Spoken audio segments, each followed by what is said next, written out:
When I was 6 years old, the night was never just dark. It was alive. And something was watching me from the shadows. It started innocently enough. Just a kid needing to pee in the middle of the night. Every night, I'd wake up to the same urge. The upstairs hallway was always pitch black.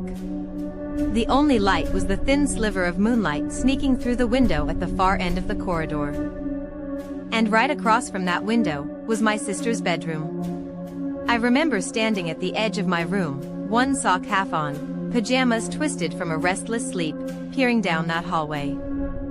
The bathroom was just beyond her door. But it didn't matter. Because I knew what was waiting. Every single time, like clockwork, I saw it. A figure.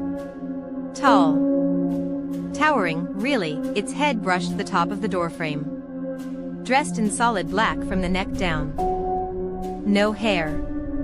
No face. Just two massive, gleaming eyes like moons, wide open, unblinking, locked onto me. And the worst part? It never moved. Not at first. It would stand just inside my sister's room, hands curling around the edges of the doorframe, long fingers too jointed, too thin. It would lean ever so slightly, just enough to peek its face fully into view. Its head tilted, always tilted, like it was curious about me. Like I was the only thing in the entire world worth its attention. I never screamed. I couldn't. My throat would close up every time. The fear wasn't loud, it was paralyzing. Cold. Deep. It wrapped around my chest like ice. So I did what only a 6-year-old could, I ran. I ran straight past it, blinders made of tiny hands pressed to my face, and bolted down 2 full flights of stairs in the dark. Every creak of the wood behind me felt like footsteps. I'd dive onto the old couch where my dad slept in the basement and shake him awake, begging him to take me to the downstairs bathroom. He never questioned it. Just got up.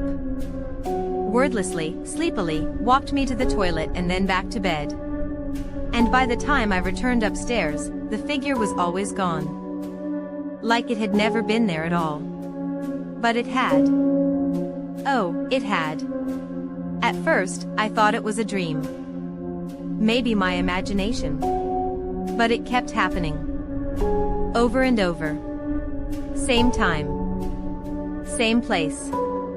Same stair. That hallway became a battlefield. And I was a child soldier fighting a war no one else could see. What I didn't understand back then, what I do now, is that the thing wasn't just haunting me. It was feeding. Because around that time, everything in our home changed. My parents were at war. The kind of war that turns love into a weapon. Screaming matches echoed through the thin walls nightly. Dishes smashed. Doors slammed. Words hurled like knives. My mother cried when she thought we were asleep. My father, once warm and strong, moved to the basement to sleep alone. And in the middle of it all, my sister and I, watching a home dissolve. Then came the betrayal. My mother had an affair. Not just with anyone, but with my dad's best friend. A man I'd called uncle more times than I could count. That was the moment everything shifted. The atmosphere in our home changed, thick with tension. With something else. Something invisible but undeniable. Like a rot growing in the walls. You could feel it when you walked in the door. And that's when the figure began moving. It started small. A twitch. A tilt of its head. Then, one night, it took a step forward. Just one step. But I'll never forget it. The sound of its foot touching the wooden floor. Bare. Deliberate. Like it wanted me to hear. And I did. It was no longer content to just watch. I stopped going upstairs alone. Refused to use the upstairs bathroom altogether. Begged to sleep downstairs with Dad. Sometimes he let me.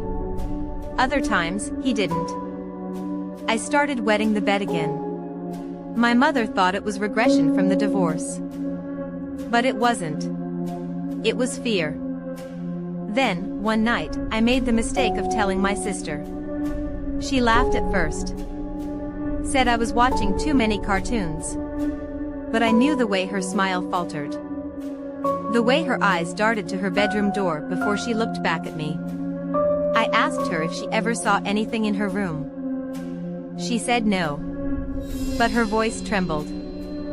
That night, she locked her door for the first time. That's when the dreams started. Vivid and vile. Always the same. I'm standing in the hallway. The figure in my sister's doorway. But this time, it's inside. Hovering over her bed. Staring down at her. Those eyes glowing. Its mouth stretching wide, too wide, until it swallowed her scream whole. I'd wake up drenched in sweat, my pulse racing. One night, I woke up mid-scream. My dad burst into the room, flipped on the light, and I swear to you, I swear, I saw it standing in the corner behind him. Just watching. It didn't fade. It didn't vanish. It just stood there. Until the light hit it. Then, it was gone. After that, I stopped sleeping. I tried staying awake as long as I could. At 6 years old, I'd sit at my window all night, waiting for dawn like it was salvation. But exhaustion is a powerful thing. And when I did sleep, it came back. Years passed. The divorce finalized. We moved out of that house. And I thought I left it behind. I was wrong. Because even as an adult, in a different home, different city, the thing returns. Not every night. But when it does, it's always the same. A hallway. A door frame. Those hands curling around the edge. And the eyes. Unblinking. Curious. Hungry. I once told a therapist about it. She said childhood trauma can manifest in persistent dreams. That the figure was a symbol of instability, of fear, of abandonment. But I know better. It was real. It is real. And it doesn't belong to that house. It belongs to me. Because I've realized something that makes my blood run cold even now as I speak. It never went after my sister. Never came for my parents. Only me. Every night, for all those years, it just stood there, waiting. Like it knew I would see it. Like it was choosing me. And now that I'm older, I finally understand why. It wasn't haunting the house. It was haunting the pain. Feeding on the fear. It was born from our hatred.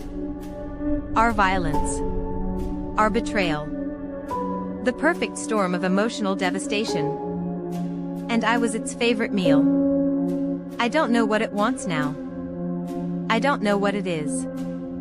But every night I feel a familiar tingle at the back of my neck, like I'm being watched. I glance toward the hallway. And sometimes, just sometimes, I see fingers curling around the doorframe.